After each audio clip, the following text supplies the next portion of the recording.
بسم اللہ الرحمن الرحیم۔ السلام علیکم ورحمۃ اللہ وبرکاتہ۔ ناظرین کرام، ہمارا ایمان اور عقیدہ ہے کہ اللہ پاک نے نیک لوگوں کے لیے جنت اور گناہگاروں کے لیے جہنم کو پیدا فرمایا ہے۔ لوگ نیک ہو یا گناہگار، ہر انسان خواہش کرتا ہے کہ مرنے کے بعد اس کو جنت مل جائے، کیونکہ جنت ایسی خوبصورت جگہ ہے جہاں نہ کوئی فکر، نہ کوئی پریشانی، خوشیاں اور راحت ہے۔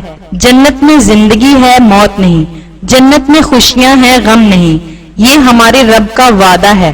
لیکن جنت میں پلنے والی، جنت میں رہنے والی ایک ایسی حور کا واقعہ آپ کو سنانے جا رہے ہیں جو رہتی تو جنت میں ہے مگر پھر بھی اذیت کی زندگی گزار رہی ہے، پریشان حال ہے، غمزدہ ہے، روتی رہتی ہے۔ ناظرین کرام، آج یہ خوبصورت ویڈیو شیئر کرنے کا مقصد مسلمانوں میں جنت جانے کا ذوق و شوق پیدا کرنا ہے۔ معراج کی شب تھی، سارا عالم بالا رسول اللہ صلی اللہ علیہ وآلہ وسلم کی خیر مقدم کے لیے موجود تھا۔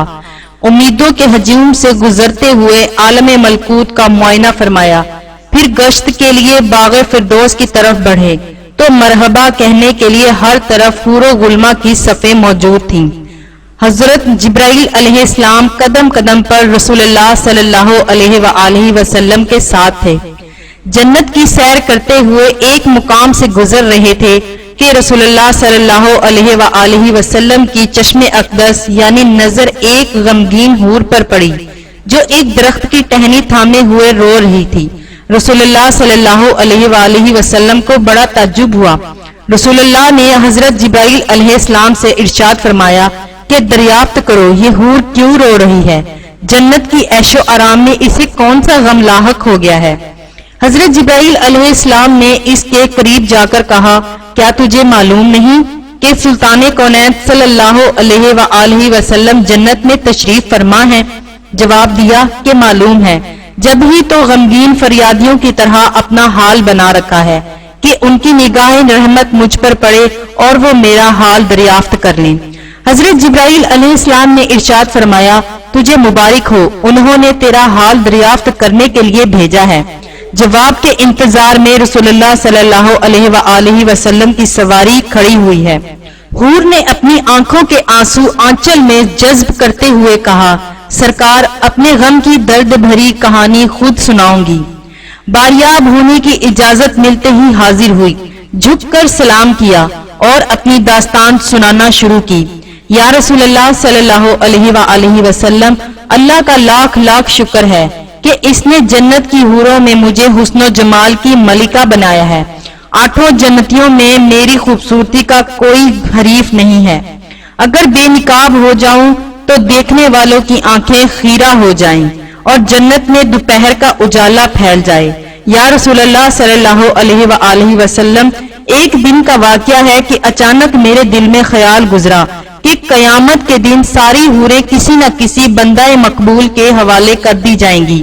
عالم الہی میں میرا بھی کوئی جوڑا ضرور مقرر ہوگا جس کی رفاقت میں مجھے دائمی زندگی گزارنی ہوگی۔ یہ خیال بڑھتے بڑھتے ایک آرزو کی صورت میں تبدیل ہو گیا، یہاں تک کہ جنت کی خوشگوار سحر کے وقت میں نے اللہ رب العزت کی بارگاہ میں یہ التجا پیش کی، یا رب العالمین، تیری نعمت و احسان کے آگے میری پیشانی ہمیشہ جھکی رہے گی کہ تو نے مجھے حسن کے بے مثال خلقتوں میں نوازا ہے۔ الہ العالمین، مدت سے ایک آرزو سینے میں مچل رہی ہے کہ عرصہ قیامت میں اپنے جس بندہ مقرب کے حوالے تو مجھے کرے گا، ذرا اس کی ایک جھلک مجھے بھی دکھلا دے، میں کم از کم یہ تو دیکھ لوں کہ میرا جوڑ کیسا ہوگا۔ رحمتوں کا دربار جوش پر تھا، میری یہ التجا قبول ہو گئی اور حکم ہوا کہ سامنے جو آئینہ رکھا ہے اسے ایک نظر دیکھ لے، اس پر تیرے جوڑے کی جھلک نظر آئے گی۔ یا رسول اللہ صلی اللہ علیہ وآلہ وسلم، میں ارمان شوق میں ڈوبی ہوئی آئینے کی طرف بڑھی، میرے قدم خوشی سے زمین پر نہیں تھے کہ آج عالم جاوید کے محبوب ترین ساتھی کو دیکھنے جا رہی ہوں۔ جو ہی نگاہ اٹھائی دل پر ایک بجلی گری اور آرزوؤں کا سارا خرمن جل گیا۔ دل کو کسی کروٹ چین نہیں ہے، ہمیشہ اس غم میں سلگتی رہتی ہوں۔ نبی کریم صلی اللہ علیہ وآلہ وسلم نے مسکراتے ہوئے دریافت فرمایا، اپنے جوڑے کا جو سراپا تو نے آئینے میں دیکھا ہے میرے سامنے بیان تو کر۔ اس نے ٹھنڈی آہ بھر کر کہا، سر سے پاؤں تک مجسمے سیاہی، خوفناک اندھیرا، چھوٹی چھوٹی آنکھیں، موٹے موٹے ہونٹ اور قد و قامت بھی بالکل بے ڈھنگا، چشمہ نور میں نکھری ہوئی چاندنی، اور اس وحشت مجسم کو کیسے جوڑا جا سکتا ہے؟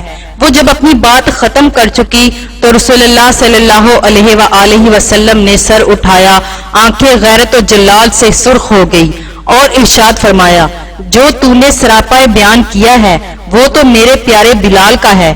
ایک عاشق سراپا، ایک مومن وفاکش، ایک گوہر نایاب کو پا کر تو غم نصیبی کا شکوہ کر رہی ہے؟ کیا تجھے معلوم نہیں کہ بلال میرا عاشق مجسم ہے؟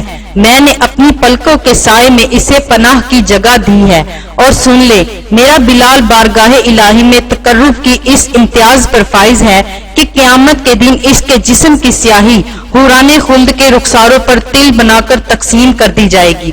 آتش عشق میں وہ نکھرا ہوا سونا جس نے محبت میں دونوں جہان سے منہ پھیر لیا ہے، وہ حسن محور کا تماشائی ہے، پھر دوست کا حسن وہ کیسے پسند کرے گا؟ اپنے جلووں اور خوبصورتی پر اتنا غرور نہ کر، ہو سکتا ہے جس دن 70,000 نقاب الٹ کر تو بلال کے سامنے آئے، میرا بلال تجھے ناپسند کر دے۔ رسول اللہ صلی اللہ علیہ وآلہ وسلم کا ارشاد سن کر وہ اپنے جذبات قابو میں نہ رکھ سکی، طلت و جمال کا سارا خمار اتر گیا اور اضطراب شوق میں چیخ پڑی، یا رسول اللہ صلی اللہ علیہ وآلہ وسلم، میری معذرت قبول فرمائیے، میرے غم کا بوجھ اتر گیا ہے، وہی سیاہ فام بلال مجھے پسند ہے۔ میں اپنی خوش نصیبی پر نازا ہوں کہ سلطان کونین صلی اللہ علیہ وآلہ وسلم کا پروردہ نظر میرے حصے میں آیا ہے۔ قیامت کے دن اس سراپا کے ساتھ بلال کو اپنی آنکھوں میں بٹھانا چاہتی ہوں۔ اس کی معذرت قبول فرمائی گئی اور رسول صلی اللہ علیہ وآلہ وسلم دعائیں دیتے ہوئے آگے بڑھ گئے۔ ناظرین، حضرت بلال حبشی سے کسی نے پوچھا کہ آپ بڑی توحید کی باتیں کرتے ہیں تو آپ کو اتنی بری طرح مار کیوں پڑتی تھی؟ تو آپ رضی اللہ عنہ نے فرمایا کہ تم بھی تو بازار جا کر برتن خریدنے سے پہلے اسے بجا کر دیکھتے ہو کہ مٹی صحیح طرح لگی ہے یا نہیں۔ اللہ پاک نے مجھے بھی آزمایا تھا۔ اس کے بعد یہی وہ غلام تھا جس کا رنگ بھی کالا، موٹے موٹے ہونٹ تھے، جس کے بارے میں رسول اللہ صلی اللہ علیہ وآلہ وسلم فرماتے ہیں کہ جب میں جنت میں جا رہا تھا، جب مجھے معراج کرائی گئی، کسی کے آگے آگے چلنے کی آہٹ سنائی دی تو میں نے حضرت جبرائیل علیہ السلام سے پوچھا کہ یہ کون ہے؟ جواب ملا، یہ بلال حبشی رضی اللہ تعالی عنہ ہیں جو آپ کے آگے چل رہے ہیں۔ رسول اللہ صلی اللہ علیہ وآلہ وسلم جب واپس آ گئے تو حضرت بلال رضی اللہ تعالی عنہ سے پوچھا کہ تم کون سا عمل کرتے ہو؟ تو حضرت بلال رضی اللہ تعالی عنہ نے بتایا کہ یا رسول اللہ صلی اللہ علیہ وآلہ وسلم، آپ نے ہی تو بتایا تھا۔ رسول اللہ نے پوچھا کیا بتایا تھا؟ تو حضرت بلال حبشی رضی اللہ تعالی عنہ نے فرمایا کہ آپ نے ہی تو فرمایا تھا کہ ہر وقت باوضو رہنا، تو میں ہر وقت وضو کی حالت میں رہتا ہوں، اور جب بھی میں بے وضو ہوتا ہوں تو اسی وقت نیا وضو کر لیتا ہوں، اور جب بھی وضو کرتا ہوں تو 2 رکعت نماز بھی پڑھ لیتا ہوں۔ سبحان اللہ۔ ناظرین، ایسی معلوماتی ویڈیو کو دیکھنے کے لیے ہمارے چینل کو سبسکرائب کریں، ویڈیو کو لائک اور شیئر ضرور کریں۔ شکریہ۔